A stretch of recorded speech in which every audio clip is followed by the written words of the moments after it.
हरियाणा और जम्मू कश्मीर चुनाव खत्म हो चुके हैं, रिजल्ट भी आ चुके हैं। अब 1 से 2 दिनों में महाराष्ट्र और झारखंड चुनाव की घोषणा चुनाव आयोग करने जा रहा है। पूरी तैयारी हो चुकी है। चुनाव आयोग की टीम दोनों राज्यों का भ्रमण कर चुकी है, फीडबैक ले चुकी है, सारी प्लानिंग हो चुकी है। बस 1 से 2 दिन के भीतर या फिर हम लोग कहें कि इसी सप्ताह महाराष्ट्र और झारखंड दोनों जगह चुनाव के तारीखों की घोषणा हो जाएगी और राज्य में आचार संहिता लग जाएगी। बात करें हम लोग महाराष्ट्र की तो वहां काफी दिलचस्प स्थिति है। हम लोग आज बात करेंगे झारखंड की। जी हां दोस्तों, झारखंड में इस बार बीजेपी कोई मौका नहीं चूकना चाहती है। 2019 के चुनावों में बीजेपी को लगा था कि हम आसानी से जीत जाएंगे, लेकिन रिजल्ट जब आया तो बीजेपी को चौंका दिया। लेकिन इस बार बीजेपी कमर कस चुकी है। कारण यह है कि लोकसभा में जहां बीजेपी को अकेले अपने दम पर बहुमत नहीं मिला और 240 सीट पर ही संतोष करना पड़ा, ऐसे में अब बीजेपी चाहती है कि एक एक कर सभी राज्यों को जीत लिया जाए और जितनी मजबूत हो सके उतनी मजबूत सरकार अब राज्यों में बनाया जाए। ऐसे 20 से 21 राज्यों में बीजेपी की सरकार है, लेकिन झारखंड उसके लिए काफी सपनों वाला राज्य है। कारण मिनरल्स, यहां खदानों की भंडार है, कमाई वाला राज्य है, जहां देखिए वहीं पैसा पैसा और पैसा। ऐसे में बीजेपी महाराष्ट्र और झारखंड दोनों को खोना नहीं चाहेगी। जहां एक तरफ झारखंड में मिनरल्स की भरमार है, वहीं महाराष्ट्र में इंडस्ट्री, सिर्फ इंडस्ट्री और सिर्फ इंडस्ट्री की बात होती है। दोनों ही स्टेट पैसा देने वाले हैं, बल्कि हम लोग कहें तो सोना उगलने वाले हैं। ऐसे में बीजेपी इस बार झारखंड में कोई चूक नहीं करना चाह रही। इसी के लिए बीजेपी ने इस बार झारखंड में 5 से 6 मुख्यमंत्रियों को उतार दिया। जी हां दोस्तों, कुछ पूर्व मुख्यमंत्री हैं और कुछ वर्तमान मुख्यमंत्री हैं। अगर हम लोग बात करें तो झारखंड के पहले मुख्यमंत्री बाबूलाल मरांडी से लेकर अर्जुन मुंडा, चंपई सोरेन, जो अभी कुछ दिन पहले तक जेएमएम की तरफ से झारखंड के मुख्यमंत्री होते थे, लेकिन जैसे ही हेमंत सोरेन दोबारा मुख्यमंत्री बने, चंपई सोरेन को बीजेपी ने अपने पार्टी में शामिल कर लिया। तो हम लोग मुख्यमंत्री की लिस्ट की बात कर रहे थे। सबसे पहले मुख्यमंत्री बाबूलाल मरांडी, अर्जुन मुंडा, चंपई सोरेन, और फिर हम लोग बात करें मधु कोड़ा, और जो असम के मुख्यमंत्री हेमंत बिस्वा शर्मा, इसके अलावा जो वो मध्य प्रदेश के करीब 17-18 साल मुख्यमंत्री रहे शिवराज सिंह चौहान। ये 6 मुख्यमंत्रियों की लिस्ट है जो अभी वर्तमान और पूर्व मुख्यमंत्री हैं। इन सब की टीम बीजेपी ने उतार दी है और अकेले एक तरफ हैं जेएमएम के और झारखंड के वर्तमान मुख्यमंत्री हेमंत सोरेन। एक तरफ जहां 6 मुख्यमंत्री और एक तरफ वर्तमान में जो मुख्यमंत्री हैं हेमंत सोरेन। काफी तगड़ा फाइट चल रहा है। हेमंत सोरेन जब जेल गए तभी उनको लग गया था कि कहीं ना कहीं आने वाले विधानसभा चुनाव में भ्रष्टाचार एक बड़ा मुद्दा बनेगा झारखंड में, और सभी राज्यों में बन रहा है। लेकिन चूंकि यहां पर खुद मुख्यमंत्री को भ्रष्टाचार के आरोप में जेल जाना पड़ा और लगभग 6 महीने तक हेमंत सोरेन जेल के पीछे रहे। 6 महीने के बाद जब उन्हें जमानत मिलती है तो वो दोबारा मुख्यमंत्री बनते हैं, और आगे का रास्ता काफी और कठिन हो जाता है, क्योंकि उनके ऊपर एक दाग लग गया भ्रष्टाचार के आरोप में जेल जाने का दाग। और इसको इस बार बीजेपी पूरी तरह से भुनाने जा रही है। पूरा माहौल तैयार किया जा चुका है। हर एक मुद्दे पर इस बार बीजेपी झारखंड में खेल रही है।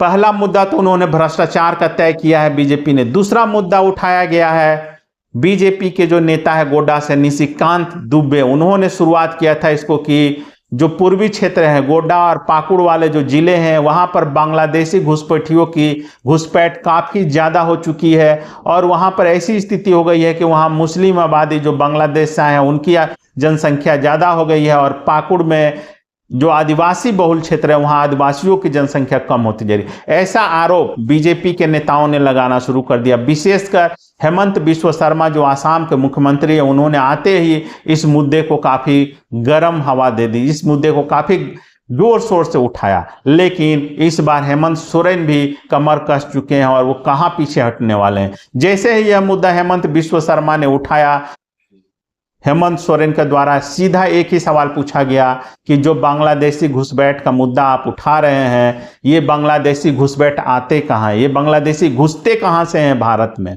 सबसे ज्यादा घुसपैठ अगर होती है तो आसाम के रास्ते होती है। जब ये सवाल हेमंत बिश्व शर्मा से पूछा गया कि आखिर आसाम से घुसपैठ क्यों कराई जाती है, तो उसके बाद हेमंत बिश्व शर्मा जो कि आसाम के मुख्यमंत्री, वो बैकफुट पर नजर आए।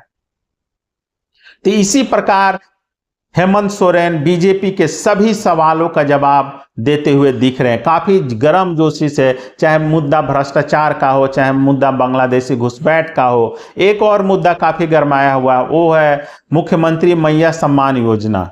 जैसे ही हेमंत सोरेन जेल से बाहर आकर मुख्यमंत्री बने, उन्हें लगा कि जिस तरह से बीजेपी अपने राज्यों में महिलाओं को 1,000 2,000 रुपए देकर सत्ता में वापसी कर रही है, कहीं ना कहीं मुझे भी अब उसी नीति पर चलना होगा। और मुख्यमंत्री बनते ही सबसे पहले उन्होंने जो काम किया, वो काम किया कि राज्य की 50 लाख महिलाएं जो कि 18 साल से उम्र की हैं, से ऊपर की हैं, उन्हें 1,000 रुपए पर महीना दिया जाएगा, जिस योजना का नाम उन्होंने रखा मुख्यमंत्री मैया सम्मान योजना।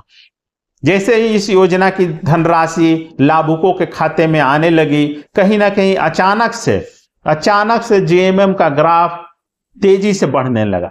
इस बढ़ते ग्राफ को देखकर बीजेपी में हड़कंप मचा हुआ है और इसी का काट खोजते हुए बीजेपी ने अब कहा है कि वो जैसे ही उनकी सरकार बनेगी, वो गोगो दीदी योजना लेकर आएगी, जिसमें 2,100 रुपया दिया जाएगा एक एक महिला को। लेकिन अब देखिए कैसे बीजेपी यहां खेल खेल रही है। अब यह योजना तो है कि जब हमारी सरकार आएगी तब हम देंगे गोगो दीदी योजना का 2,100 रुपया, लेकिन अब बीजेपी के जो कार्यकर्ता है, बीजेपी के आला कमान के आदेश पर एक फर्जी फॉर्म भरवा रहे हैं और कह रहे हैं कि आपके खाते में पैसा आएगा, आपके खाते में पैसा आएगा। सबसे बड़ी बात है कि आप फॉर्म स्क्रीन पर देख सकते हैं कि किस प्रकार से इसमें ना तो खाता नंबर मांगा जा रहा है, ना ही कोई और डिटेल मांगा जा रहा है, सिर्फ नाम, गांव, मोबाइल नंबर मांगा जा रहा है। इसका मतलब क्या है कि वोट के समय आप इन लोगों के घर द्वार पर जाकर फोन पर कांटेक्ट करके वोट मांगेंगे।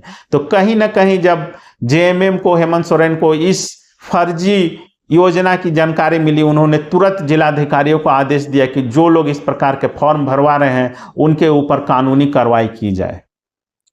तो कहीं ना कहीं इस बार झारखंड में राजनीति काफी गर्म है। जब एक कदम बीजेपी चला रही है तो जेएमएम भी उससे एक कदम आगे बढ़कर काम कर रही है। हर तीर का काट आज जेएमएम खोज ले रहा है। लोकसभा चुनाव में एक पार्टी आई थी, जयराम महतो की पार्टी, उसने लोकसभा चुनाव में काफी धमाकेदार आगाज दिया। किसी लोकसभा सीट पर, जैसे कि जो रांची की सीट है उस पर जयराम महतो की पार्टी के उम्मीदवार को 1 लाख से ज्यादा वोट मिले। ऐसी स्थिति में यह साफ है कि इस बार के जो 81 विधानसभा सीट है झारखंड में, उसमें 4 से 5 सीट पर जयराम महतो काफी महत्वपूर्ण भूमिका निभा सकते हैं। हो सकता है कि उनके 4-5 सीट आ भी जाए।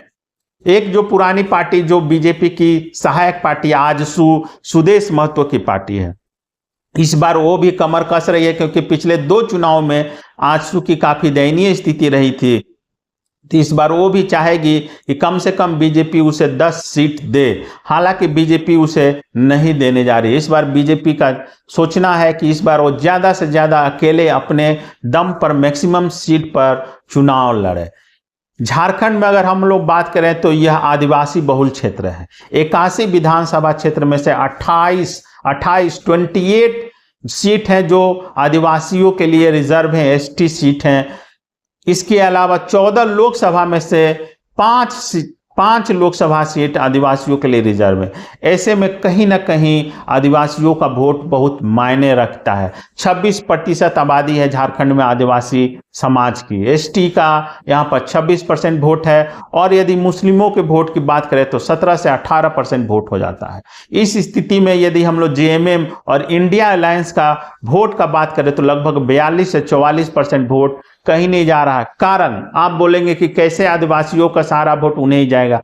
कारण यह है कि जैसे ही हेमंत सोरेन को ईडी ने गिरफ्तार किया, उसके बाद आदिवासी और जो यहाँ का क्रिश्चियन समाज है, जो कि कन्वर्टेड, जो आदिवासी से कन्वर्टेड होकर क्रिश्चियन बना है, मैक्सिमम वही क्रिश्चियन है जो आदिवासी से कन्वर्टेड हुए हैं। एक आध परसेंट कुछ इधर उधर 1% से कम ही है जो दूसरे धर्म से क्रिश्चियन बने हैं, जबकि मैक्सिमम है जो क्रिश्चियन है झारखंड में, वो लोग आदिवासी से कन्वर्ट होकर बने हैं। तो जैसे ही हेमंत सोरेन को गिरफ्तार किया गया, आदिवासियों में, क्रिश्चियनों में और जो मुस्लिम समाज है या फिर जो दूसरे अन्य दलित समाज हैं, उनके बीच एक यह धारणा बन गई कि बीजेपी कहीं ना कहीं एक आदिवासी मुख्यमंत्री को प्रताड़ित कर रही है, हमारे समाज के नेता को प्रताड़ित किया जा रहा है। तो यह भावना अभी भी आदिवासियों और क्रिश्चियनों के बीच में है। जहां बात करें हम लोग मुस्लिमों की, तो मुस्लिमों का रुझान किधर रहता है सबको पता है। 1-8% को छोड़ दिया जाए तो मैक्सिमम वोट कहां जाएंगे आप सभी को पता है। तो ऐसी स्थिति में आदिवासी बहुल क्षेत्र होने के कारण इस बार बीजेपी कहीं ना कहीं आदिवासियों के वोट के लिए पिछड़ती नजर आ रही है। इसका एक और कारण है कि जब 2014 चुनाव हुए थे, तब उस समय बीजेपी ने आदिवासी मुख्यमंत्री ना बनाकर रघुवर दास को बनाया था, जो कि ओबीसी समाज के थे। तो ऐसे में कहीं ना कहीं आदिवासियों के बीच एक और बात धारणा घर कर गई है कि यदि बीजेपी वापस सत्ता में आती है तो आदिवासी मुख्यमंत्री को ना बनाकर गैर आदिवासी मुख्यमंत्री बीजेपी बनाएगी। साथ ही साथ हेमंत सोरेन के साथ जो बीजेपी ने किया है, उसको लेकर भी आदिवासी समाज में काफी गुस्सा है, काफी रोष है। तो ऐसे में आदिवासियों का वोट बैंक को लेकर इस बार बीजेपी काफी परेशान है। और वहीं हेमंत सोरेन, खासकर जो मैया सम्मान योजना, जो 1000 रुपए महिलाओं के खाते में दिए जा रहे हैं, तो महिलाओं का वोट प्रतिशत कहीं ना कहीं अप्रत्याशित रूप से जेएमएम और इंडिया गठबंधन के पक्ष में जाता हुआ दिख रहा। ऐसे में बीजेपी के लिए काफी कड़ा मुकाबला है। और इसी को देखते हुए बीजेपी ने इस बार क्या किया है कि 6 मुख्यमंत्रियों को अकेले हेमंत सोरेन के खिलाफ खड़ा कर दिया है। हर 10 दिन 15 दिन पर प्रधानमंत्री नरेंद्र मोदी और गृह मंत्री अमित शाह का दौरा झारखंड के लिए हो रहा है। ऐसे में कहीं ना कहीं इस बार जो मिनरल प्रधान और जो सोना उगलने वाला राज्य है झारखंड, उसको बीजेपी गंवाना नहीं चाहेगी। लेकिन दूसरी तरफ इंडिया गठबंधन भी इस बार मुस्लिमों और आदिवासियों के वोट बैंक को खोना नहीं चाहेगा और उनके वोट बैंक से, विशेषकर आदिवासियों और महिलाओं के वोट से कहीं ना कहीं हेमंत सोरेन दोबारा सत्ता में वापसी करने का प्रयास करेंगे। धन्यवाद दोस्तों।